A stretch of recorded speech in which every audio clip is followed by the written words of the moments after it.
she was a dentist. And then life took a turn, and now she is one of India's top osteopaths. In this episode, I have a conversation with Dr. Spandan Katti, someone who's changing how we understand the human body. We talk about motherhood, C-sections, holistic diagnosis, and what medicine often misses. If you experienced her treatments or her teaching classes, or simply curious to know what makes her approach so unique, you'll love this conversation. And if you have doubts about conceiving post 35 or just want to know the deep intelligence of the body, this one's for you. Let's get into it. Welcome everyone. This is your Indian osteopath, and today we are joined by an amazing woman who's my friend, mentor, and also fellow osteopath, Dr. Spandan Katti, who is India's leading osteopath and craniosacral therapist. She's also head of Pacific Association for CST. She also is a senior tutor at Body Intelligence UK and also guest faculty at Sri Sri University. Welcome, Dr. Spandan. I'm so many things I मैंने कभी सोचा नहीं था. I was an executive member for PACT, but yeah, stepped down for a while. But yeah, I am a part of the International Association of Craniosacral Therapists. So I also know that you were a national level debater, you were a Hindustani vocal. That's so long You ago. were also a university level sports person. Oh, swimming. That's nice. And you were a dentist, then an osteopath. Oh yeah, I was a dentist. Past Yes. life. I was a dentist in my past life. Yes. In your past life, okay. 20 years ago. So how was the journey? Like the shift from dentist to osteopathy? Like was it a calling, or what made you change your path entirely like 20 years back? Looks pretty long back.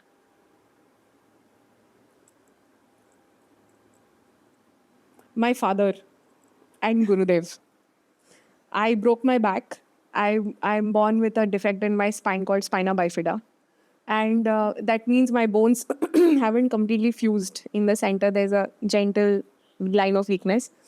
And and of course, my mother's Kinetic Honda. How can I forget that? So my mother bought the very first model of Kinetic Honda in 1991. Okay. वो फटफटी ना that Kinetic Honda. And by the time we reached 2003, it had zero suspension. Oh my And God. at that time, Belgaum, where my parents settled down finally, because there's a huge army cantonment in Belgaum. My father was a orthopedic surgeon in the army. He was a retired army surgeon and an administrator. Belgaum was nobody's baby. Now everybody wants it, but at that time, neither Karnataka wanted it nor Maharashtra wanted it. So there were no roads. There were only potholes. Okay. It was like riding a bike on the moon with 100% gravity. Would make it more. Yeah, great. So I was training to be a college level, university level swimmer, and I was riding my bike in the morning because I was late for my 8 o'clock lecture. And you don't want to miss attendance when you're in college. So I think my bike skid. I didn't even fall. It just skid. I didn't even fall, I remember. But I felt something going funny in my back. And my father being my father, nahi, pithu karo, usme kya hai, painkiller le lo, continue training, continue your this thing. So I used to take dives to begin my swimming. There was no wall touching business. You just dive and then you do like 200 meters, 250 meters into 16, 100 meters into 20, like that. So I continued training, I think, for the next 5 days. And sixth day, I got up in the morning and I just fell off my bed. I couldn't feel my legs. That is when my father realized, oh, something might have gone wrong. Chalo, iska X-ray karate hain. So they took me to the army hospital, and I think they did. That is when they saw that, oh, she's got spina bifida. So we need to do an MRI. I had 4 major disc prolapses, opened up fracture lines, and the whole of my lumbar spine was basically messed up. So then that whole History came out. nonsense started. कि नहीं इसका तो surgery करना पड़ेगा, ये वो, bed rest, immobilize on bed rest, nonsense, basically stuff that you don't want happening to you when you're 21. So I had to take 6 months off college, not 6 months, 3 months, and then the whole stress of covering it back because you don't want to end up in an odd batch.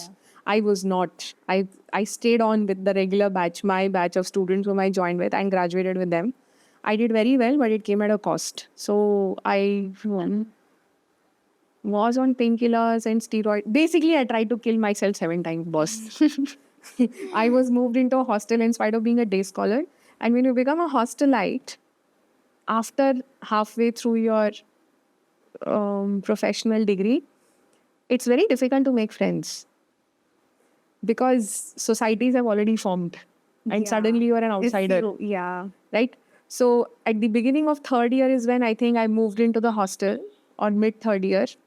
And that loneliness is something nobody can tell you. It's either, and a back pain is something somebody knows only if you've had it, experienced it. Yes, because physically I looked fine, you know, and I would just walk with a walking stick. I would wear a corset inside. Nobody knew about it. ऊपर हमारा apron होता था.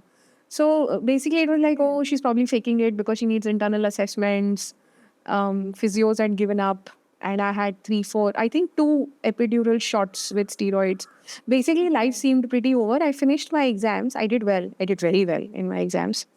My mom caught me, I think, on my 7th attempt. I was going to jump. It's a hilarious attempt. I'm going to write a book one day on how not to kill yourself.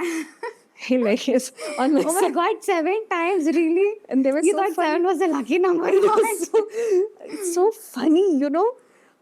Things they show you in the movies. You don't die.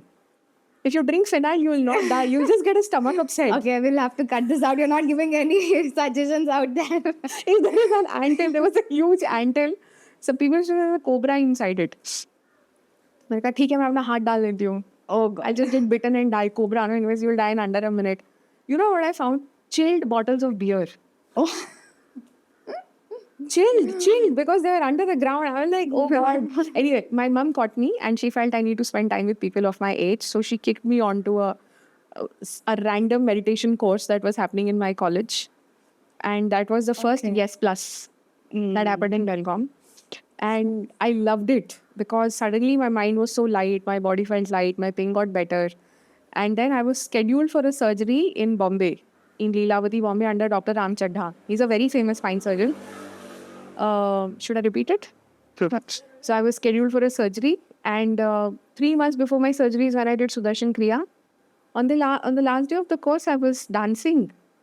And I told my teacher I want to meet No Gurudev. pain, nothing. No, I had pain, but my mind was very sorted. So then I told my teacher I want to meet Gurudev, take his blessings. Gurushiv, I think, was supposed to be in Afghanistan. Something, it had gotten called off. So he said, go. He's an ashram.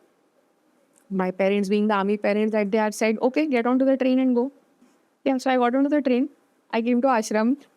I met Gurudev. So by Gurudev, you mean Shri Shri Ravi Shankar. Yeah. Oh, yes. Sorry. So my guru is Shri Shri Ravi Shankar ji. He is the founder of the Art of Living Foundation. Okay. And he said, kara lo surgery. I said, but mereko nahi karani hai. So he said, okay, then you try CST, osteopathy. So that is how I got introduced. So you never had idea about CST or osteopathy before? So my first teacher of craniosacral, who was from Denmark, she arrived the very next day. I had my first session with her. I felt so nice. I remember Gurudev was walking to satsang and he asked me, how are you? And I said, I'm feeling better. He said, good, now learn it. Wow, I'm that like, was a very quick transformation. I'm like, what? Learn it. I said, okay. So he went and I told my parents, they said, okay, let's take it slow because my father wanted me to be a surgeon, obviously. Surgeon's daughter has to be a surgeon. Orthopedic. So, but my mom, I think, came and I took treatments for about a week. I felt very good. I took a transfer of internship to Bangalore. And my husband was designated to be my caretaker by His Holiness. He said, take care of it. No. Okay. He was a volunteer who came to pick me up from the railway station Okay. because his cousin was a volunteer on my cause in Belgaum. Oh. So he drove me to ashram. He was there with me when I met Gurudev. And Gurudev just casually told him, take care of her. And this fellow, baap re, oh my God, I think men like him are so precious. So my husband, Sampath, he's my best friend. We still are best friends. Luckily, we are also husband and wife. And we also have a very cute little daughter. who's a firecracker. So he would pick me up from my PG. I moved to a PG in South Bangalore, drive me to college, get me breakfast, drop me to college. Wow. Pick He me was up like from completely following the yes, instruction of yes, your yes. guru. Pick me up from college, get me lunch, take me to my treatment. From there, drop me to my coaching. I was taking coaching for postgrad. Pick me up, drive me to ashram for satsang, drop me back. This was Monday to Sunday for a whole year. His dedication is unbelievable, really. Matlab, of course, I proposed him. That's a different story. Someone who does so much, I think you will end up doing that. Yeah, and he said, thank you. That's even worse. I said, I love you. And he But said, still, thank man, you. like you are still precious. No, he's very precious. So, long story short, I was able to start swimming, strengthening. 3 months later, when I went for my surgery, which I was scheduled for, the day before the surgery, I had my pre-op eval and evaluation, and I did 10 Surya Namaskars in front of my surgeon. Wow. You're like, what just happened? I said, craniosacral happened. He's like, so he knew osteopathy. Okay. Dr. Ramchandra knew about osteopathy. He said, Okay. craniosacral is not osteopathy. He said, I think it's a branch. He's like, you're okay? I said, yeah. He said, you can do stuff normally in life. I said, go. So he told my father, sir, इसके सारे भेज दो वापस implants. कोई जरूरत नहीं आपकी बेटी को surgery. Just take her back. And Yeah, it's very good to know that surgeon, they knew osteopathy well. It was still new to India. I think he's one of the most sensible doctors I've met. That's nice. In fact, I've heard a podcast of Dr. Ramchandra with somebody I don't know, Ranveer Alabadi, I think, somebody, and he continues to be so sensible. He was very sensible, like the sweetest guy on the planet. And I came back, and my parents are stumped.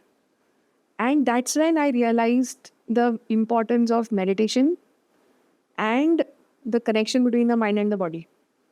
So I came back to Gurudev and I said, my surgery didn't happen. He said, हाँ, मतलब, like he knew, right? Yeah. So then I said, what should I do now? He said, you do CST. But I was so hell-bent on doing postgrad.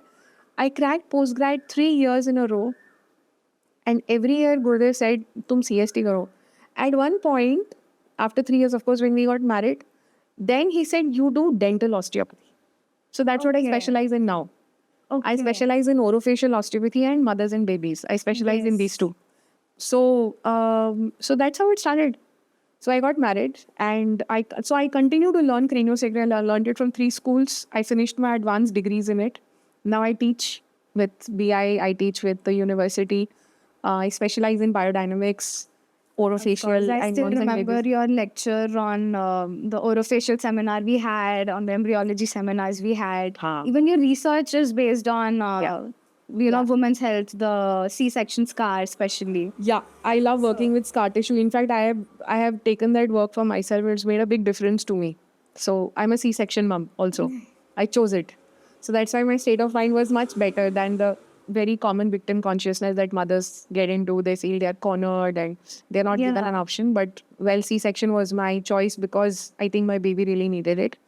But the point being, that's how my profession shifted. So my father was not happy about it. Like, no. Mom was like, if it makes you happy, do it. Okay.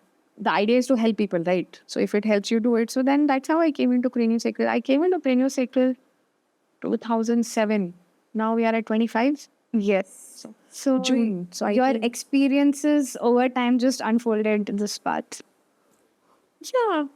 I think when you figure out your calling and this is what you're meant to do, then I think the universe just shows you what needs to be done. Then everything is an opportunity. True. So you were first a CST practitioners before you became an osteopath. I learned osteopathy in 2015. Very, very, क्या बोलते हैं, with a lot of resistance. Okay. Yes, I did not want to go to Odisha. I did not want to live in that heat and humidity because I had at that point of time, now I don't, thank God. I had a nervous system issue that made heat intolerable for me. Okay. So it was hell. The summers are horrible, yeah. Plus the terrain with my back issue. Even though I had a perfect pregnancy and I have 0 back pain, I can do 108 Surya Namaskars. But still, at the back of my head, it was always there that I have a back issue. And the terrain in SSU is a challenge. Yeah. And you need good shoes every 4 months. It has the red soil. Red soil तो छोड़ दो, सफेद कपड़े तो पहनना ही नहीं चाहिए.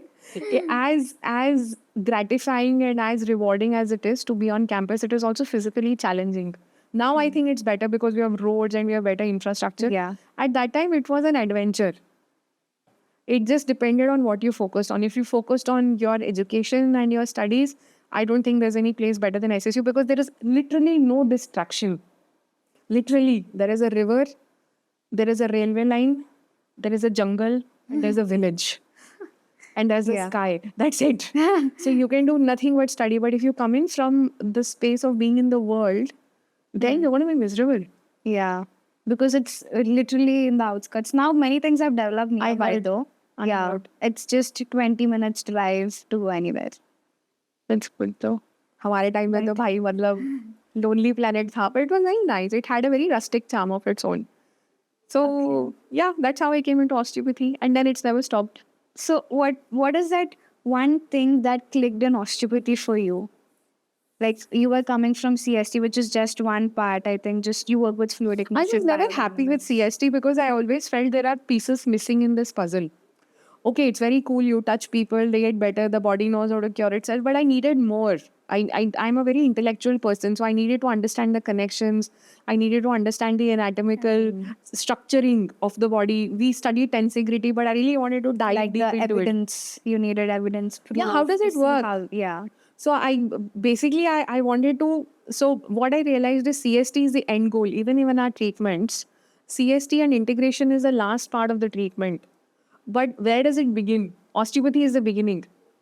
So, CST is like a very advanced form of osteopathy work.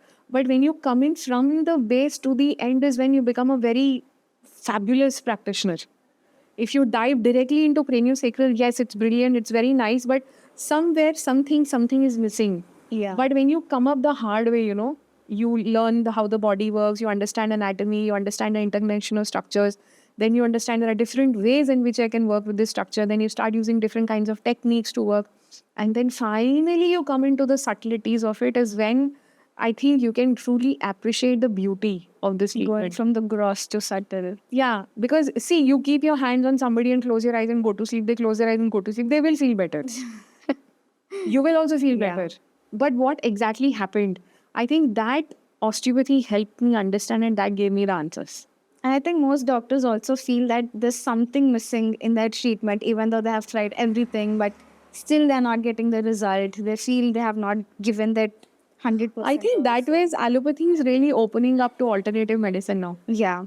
It is opening up. I mean, they don't poo-poo you anymore. And I mean, we are officially the most populated country in the world. I mean, they don't mind if 10 of their patients go to somebody else. They have OPDs of thousands on a daily basis. But yes, there are a set of doctors who are now slowly realizing that, okay, maybe if we add something else, maybe it could be better. For that matter, I think that is also why a lot of physiotherapists are now stepping into osteopathy. Yeah. Because this is like completing the circle of their education. I know a few very respected doctors, dermatologists, neurologists who send me people who have neuralgic pain, post-herpetic neuralgia, post-surgery neuralgia, and they are like, this case I would ideally operate on. If you think you can do something, please do. Okay. And most of them They're do get more better. open to, Yeah. they don't complementary medicines as well. They don't mind. Yeah. It's like they're making their work little more easy as well. I think we're taking the headache off their hands. Okay. They're happy. They're like, ho gaya, haan, chalo. Because at the end of the day, no, I think I know this for sure, that at the end of the day, every doctor wants their patient to get better. True. Even if it is doing something that they might not necessarily accept or understand, they don't mind. My father, I remember in his OPD, some patients would come and say, हमने 16 सोमवार किया, हम ठीक हो गए. He said, okay, whatever works. Yeah. I Whatever think works. the only oath we take is we do no harm. Yeah, That's it. no harm. Yes. Next question. So how would you explain osteopathy in like few words? Oh, ye baap re. Osteopathy in a few words. For the audience to understand. You know, one better. of my very cute patients, she says, "You're body detectives. You figure out where is this all starting from. You see a symptom and you are able to somehow figure out the cause. And whether the cause is in the body or the mind, that doesn't matter. Because if it is in the mind, I would just say just go do meditation, change your lifestyle. If it is in the body, we work with it. But I think, what is osteopathy? So many years of experience that we get. I think it's just figuring out what actually, I think it is figuring out the epicenter of where the disease began. Shuru kahan se hua? It could be anything. What was that significant biological event that kickstarted this series of reactions that over so many years has finally led to this? Which could be a measly shoulder pain. But where does it trace back to? Yeah. Without psychologically harassing the patient. We're not doing catharsis. Envision what happened. No, we are not reliving the trauma. We are simply taking a very detailed, very effective conversation-based case history. That's all we're doing. But I find the clues that patients themselves give, and then you can figure out, and then the body starts telling you. You find a restricted muscle here, you follow that fascial chain, you find another restricted muscle there, then you follow it, and until you're like, oh, what's this? And then the patient like, oh, you know what? Yeah, you know, I'm pain here. Oh, you know, this is very old. This is taken. What? I've even forgotten it. Yeah. And it's like, bang. That's where you need to work. That's how it works. True. Actually, body detection. That's. I don't think osteopathy is the cure. Because sometimes people don't want to get cured. Being sick works for them. Yeah. I think for them it's out of routine if they're not feeling pain. Not for all of them, but for some people, it becomes a part of their identity. Sometimes the body needs to be the way it is because of what it has become now. For example, somebody has pain in the shoulder and then they had a tear. And now they have plates that have fixed their shoulder. Now, if you go in and fascially release it, they're going to get pain. Yeah. But realizing that, oh, this happened because of this, and well, that's how it's going to be. So I think what osteopathy really helps people is to find peace. You're at peace with your body. Somewhere your mind is like, okay, this is why I'm like this, and it's okay, this is how I'm supposed to be. Unless they decide to do something about it. So I think it's a very powerful collaborative work. Like, if somebody comes and says, fix Their own me, body. somebody comes and says, fix me, I'll be like, Jai Gurudev. Please leave. I'm not going to fix you. You're going to fix yourself. So if I want to go back to the point where you said that you opted for C-section, and you have been working with mothers who underwent C-section and that was causing them bladder issues or back pain. But knee pain. Yeah, knee pain. And how was it for you? You undergoing the same procedure? How did it impact your health? Because you said you didn't have any back pain, anything after your delivery as well. No, I didn't, because I'm very particular about the strength in my back. I make sure that I have a strong back. I have a routine that I follow. And the C-section was a very conscious decision I made, because for some reason, my daughter was not descending and she had already pooped inside. Okay. So I could have birthed her normally, but that would have meant keeping her away from me in the NICU for 6 days, which I was not prepared for. I was not prepared for having my baby away from me. I needed her on me. I'm a firm believer of skin to skin between mother and baby, both with the mother and the father. And it's not just for the first golden hour. No, it is throughout the first 6 months. You need to have the baby on your bare skin. It's important because that's bonding for them. So I didn't mind. So that's a conscious choice I made, because the moment I had a very sweet gynecologist. She's one of the best, sweetest people I've met. And she said, listen, I can get your baby out, but then she'll go to NICU and there's nothing I can do about it. So then I said, no, but I need her on me. So she said, then we cut you open and she's on you in 40 minutes. And it was a no-brainer. We're like, okay, do it. So she was given to me and she's fine. She never had jaundice. She fed, poop. She never had jaundice. She never had post-birth issues. Even though they put her on prophylactic antibiotics, supposed to be for 5 days, they took her off antibiotics in a day because she was fine. So her neonatologist was a very nice lady. She said she doesn't need it. She's absolutely fine. Okay. So she breezed through it. Also, my state of mind was much better. I did not feel cornered and bullied into a C-section where I had no support. My family was taken away from me. I was pushed into a corner and said, no, no, no, bachcha mar jayega, tum mar jaogi. None of that nonsense. It was a very clear choice I made, completely conscious through the surgery, baby given to me immediately. Because I see most doctors, they when the normal delivery is taking time, they have no patience. They'll be like, okay, let's go for C-section, let's go for epidural. Not all of They them are just like that. I that. think most of a majority of births still are normal births. But then, we are also not that equipped to have normal babies anymore.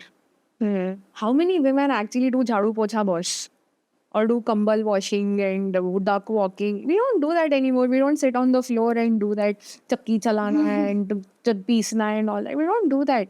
So C-section obviously is a much easier way. It has its own side effects. Normal birth has its own advantages. But I think at the point in time, whatever decision the mother makes is right. And I think that due credit has to be given. It's not the doctor, it's not the husband, it's not the family, it's the mom. If the mom believes I need to have the baby out through a surgery, fine, give her that credit, work with her. My thing is, because I had a great gynecologist and because I had a little bit of background knowledge and I had support, I had a doula, I had a birth educator, and I have a brilliant moon of a husband. So cute he is. Never said no to me once in his life. That I started strengthening on the 10th day post-surgery. Oh my God. Yeah, I was back to doing basic breathing, yoga, 10th day. By the 3rd month post-surgery, I was doing proper yoga routines. Just not weight bearing. So you tied that sari. Yeah. And you Absolutely. were doing strength training in that? Yeah, strength training nahi. I was doing basic postures. Kegels and all of that. Yeah. Okay. All that though you start immediately. Yeah.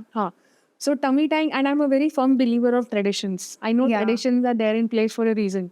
So I went to the proper postnatal care. Tummy tying, not touching cold water, wearing this thing, I was on tapasya diet for 2.5 years until my daughter finally weaned herself off. Very particular about the food I was eating, very particular about the time of sleep, meditating.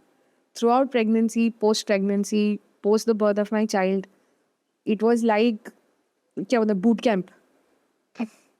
And the only person who got me through was Gurudev and my husband. That's and my baby. Support. I think that's the main point. They respected my choices. Yeah. Most mothers, they're going to the guilt like, oh, we have opted for C-section, or they didn't get exposed to the vaginal microbiome. What mothers? So there is something called seeding, vaginal seeding that can be done. You place the gauze soaked in the mother's fluids over the baby's face and the microbiota goes in. In my case, we couldn't even do that because she had already pooped inside. But see, what most fathers don't realize is they are not even half the story. The baby has already decided how to come. You cannot create achievement goals and targets for unpredictable situations. My yoga teacher, who was making me do postnatal yoga, was one of the most fit women I know. She had a C-section. Okay. The babies, you don't know what's written. So it's not about how fit you are, but no. Yeah. The baby's already, you're not even, this is what Reba told me. Reba is a very sweet birth educator, very sweet lady. My gynae made me talk to her. Okay. This is exactly what Reba said. Reba Daniel, she's in Bangalore. She said, you're not even half the story. Your baby has already chosen, already decided how to come, and you have to understand and believe that however the baby has come was the way it was supposed to happen. That is where spirituality comes in. When you're not spiritual and when you're completely cerebral and intellectually oriented, I'm telling you, you will fall flat on your face. You have to have surrender and you have to believe this is how it was meant to be, period. True. This is how my daughter was supposed to come. And birth is not even the whole story. It is what happens after the birth of the baby. I know mothers who refuse to bond with their babies for a whole year simply because the baby was not a normal birth. Oh my God. They couldn't bond. They felt so let down and so disappointed and so betrayed by that cute little thing that I went. I did lamas, I did falana, I did hypnobirthing. I also did hypnobirthing. And still you couldn't. Arey, come on. It's a thing. It's a tiny little thing who has already chosen how to come. So birth is a. I think you just need to give in to the magic of birth. Yeah, I've seen even few women who want to do natural birth. They're like so stubborn with it. Even the centers they go to, the natural birthing centers, they also be like, no, we'll wait. And I've seen them be in that labor pain for 3 days. So I was in labor for 3 days. My daughter finished Hashtag crying. I was consulting with a birthing center. They shut shop on my face when I was 39 weeks and 4 days. They turn out to be frauds. what? Thank God. Oh my Thank God. Thank How God. did you realize that they were frauds? They shut down. Right before. My daughter was born on 40th week, first day. They shut down 39 weeks, 4 days. In 3 days, I had my baby.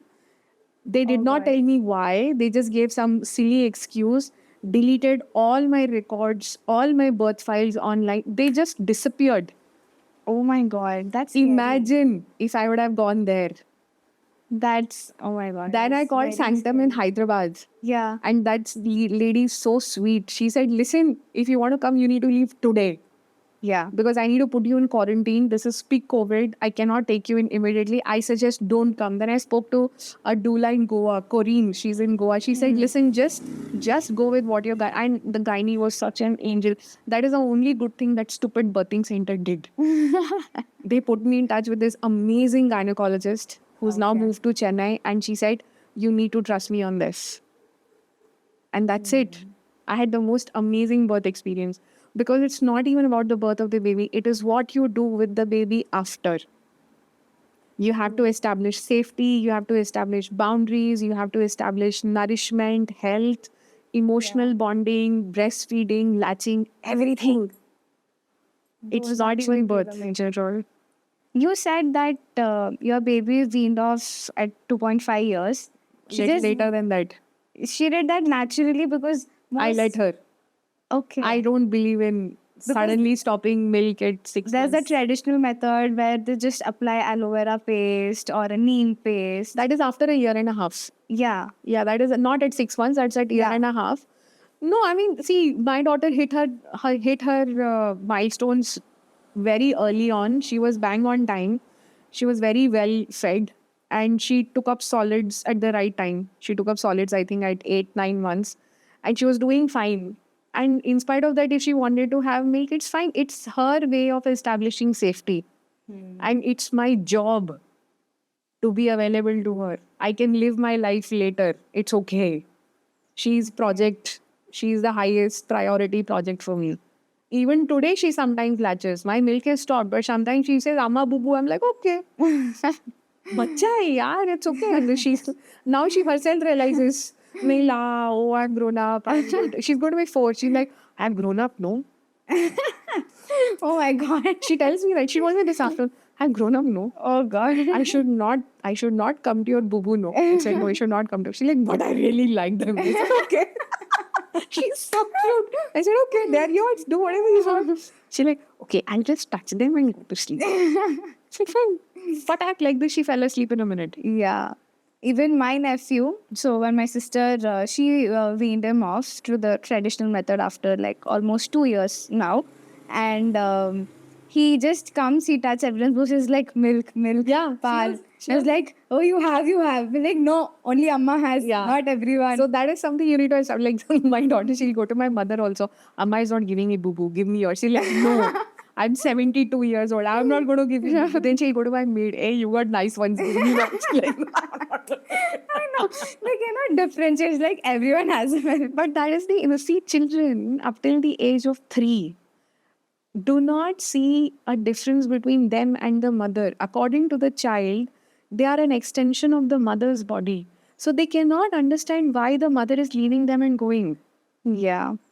And separation anxiety is a very normal thing. I'm not judging mothers who get back to work at 6 months. No. But we do the best what we can do.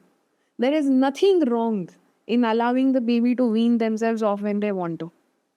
But if you have support and you want to wean your baby off at 6 months, fine. Just make sure your baby is well nourished. And there are enough gynaes and enough lactation consultants who are there to support mothers. The idea is, I really would like to see a world where mothers live guilt free. Yeah, because I see few doctors after like they have weaned the baby off, and then they just say, and then the doctor goes like, "Oh, why did you wean him off so early? The frontal still didn't develop. It develops now. You shouldn't have. You did all things right, but why this?" I'm like, you have weaned him off now. So what's the point of you guilt tripping them more? It's okay. And then mother conscious, I think I don't Mothers understand so it generally completely. should get a PhD in guilt. Yeah. When I go to hospital, I feel guilty I'm not with my child. When I'm with my child, I feel guilty I'm not doing my seva. I used to wear my baby and go to hospital. The work-life balance. Really? She used to treat with you? Or just to sleep on me. 5th month, Anuprashna Day, Guruji said, start the department. I'm like, I have never asked him why. I'm very clear about what he knows, what he's talking about. So I used to wear her on me. And I used to do just 2 patients. She would be sleeping on me. I would wear her, literally wrap her on me. Wow. When she was older, I think when she was 6 months, I would take my caretaker. I had a very nice caretaker. And I was given a department that overlooked the hospital lawn. So she would be playing in the lawn on a chape with my caretaker. And I could see them from my window. 2 hours. If she was hungry, I would stop my treatment and feed her. There was no 2 ways about it. This is Okay. something I negotiated with the hospital before I joined. If my child needs a feed, nobody dies without osteopathy. There are no emergencies. Nobody is dying without a session. And everybody is a human being. And honestly, I don't care what my patients think. If my child is hungry, my child will get fed. Period. I think I fed my baby during your osteopathy camp also one day. Yeah. Tatwa Mahal mein. तुम लोगों का camp चल रहा था. And Yes, this one yes. came crying. There was no time to go to my department. I said, that's it. I'll feed her right here. I just turned around, fed her and sent her off. Yeah. And I think somebody came. Some boy came. Ma'am, I have a daughter. Like, oh, I'm so sorry. I said, it's okay. You're eating a baby. You also got fed by your mother. Give me 10 minutes. She fed. She went off to sleep and I got back to work. So I think it's about just normalizing things. But really, you really need to be guilt-free. And that's the only thing I'll tell moms. You are not responsible for your child crying. You're not responsible for your child's discomfort. It's not your fault. Because my very dear friend Gauri has also told me, it's not your fault. The baby will have its own growth curve. As long as you are basically ticking off all the boxes, making sure about being careful about your diet, lifestyle, sleep, meditation, baby will be okay. Wow. There's a lot to learn from your pregnancy journey, actually.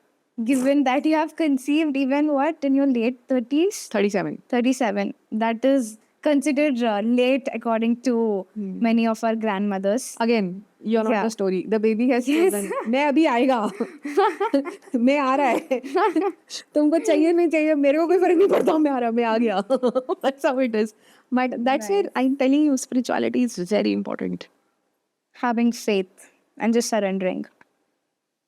You had to let go. That's true. My batchmate's daughter is getting married next month. Mine has just come out of that. I know. She's just 4 years. She's joining school now. I'm And 40. I get married. I'm 40. She got married during dentistry. I think she got married in 2nd year. So that is 19 years. Her kid's getting married now. And I'm like, okay. Long way to go. That's how this. Okay. I didn't know your dad was a orthopedic surgeon though. So is that what made you interested in medical field, like from childhood? Kind of. Okay. We have a whole skeleton set at home, real bones. And you used to play with That was my bedtime playing thing. Oh wow. There was no Barbie set or kitchen set. I had Barbie sets and kitchen sets, but my father used to tell me stories with bones. Wow. And kitchen set also, yeah. But his bedtime stories for me used to be his surgeries. So to put me to sleep, he would say, first we make an incision, we reflect the skin, we reflect the fascia, then there is subcutaneous connective tissue, then you reflect the muscle. Then Your the next dad used to tell you layer by layer? I used to No imagine wonder you it. were a good teacher for us. fall asleep. Oh my god. So he told me all sorts of stories. He told me craniectomies, he told me about abdominal surgeries, told me about intestinal resections, appendicectomies, name it. Wow. And you were listening to these bedtime stories from the age of 1, 2? Wow. From my mother's belly, I suppose. He became an administrator later on, but he never stopped telling me these gory surgical stories. I used to love them. He used, including drainage of the area and using gauze to remove extra blood, and it was amazing. Now I understand why your anatomy is strong. Uncle has a little credit there. He was building the foundation. No, he taught me. In my BDS, my father sat down with me and he said, "You are learning anatomy. I don't care whether you're going to be a dentist or a general medicine doctor. If you have the name doctor in front of your name, you need to understand what comes where. You need to know how to give an injection. You need to know how to draw blood. You need to know this. So you will learn it." He even taught me suturing on rotten papayas. Wow. Yeah, that's why he wanted me to be a surgeon. I was very good at suturing, if not anything else. So anyway, now I'm here and I'm very happy. Everyone knows Spandan. Oh yeah, good osteopath. She has amazing skills. She just saw me and she just diagnosed me. देखो क्या होता है मेरे को पता है. See, for me, no. See, this is why I realized that, we need to teach better.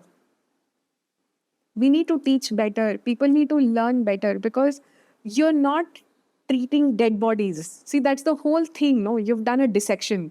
You've cut open a dead body, you've seen what's inside, and that forms your concepts.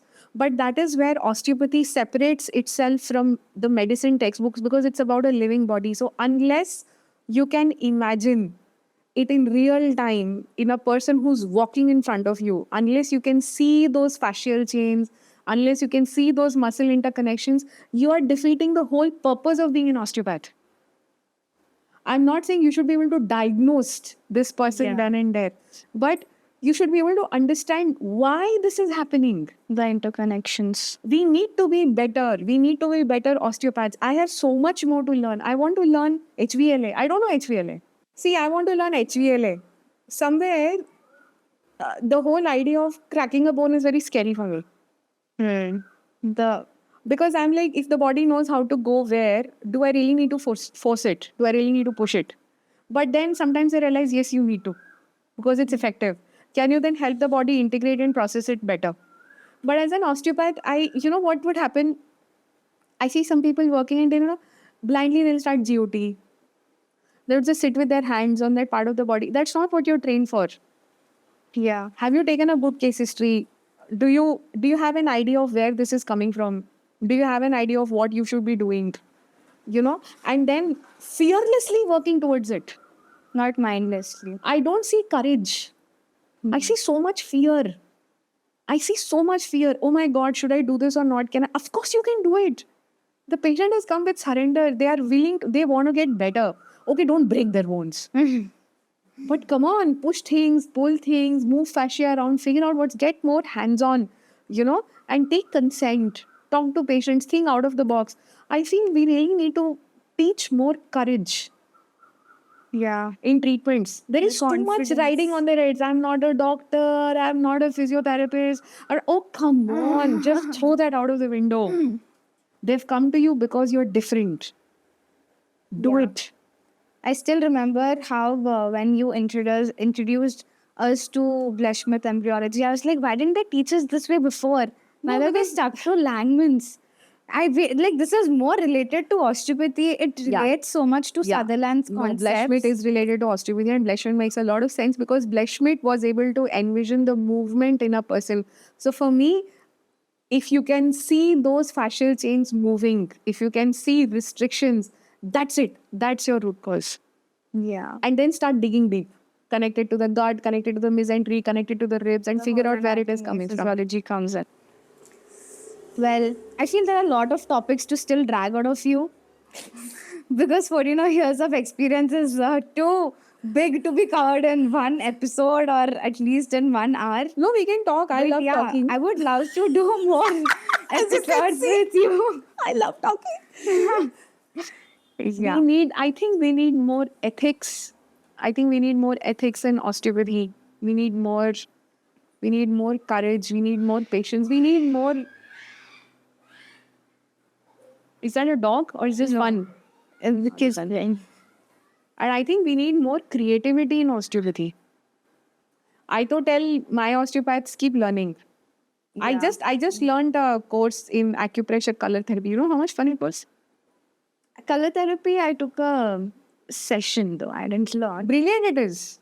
You can map the whole body. So if I feel ye khul nahi raha hai, okay, map it on the palm and just put a color and tuch, it opens up.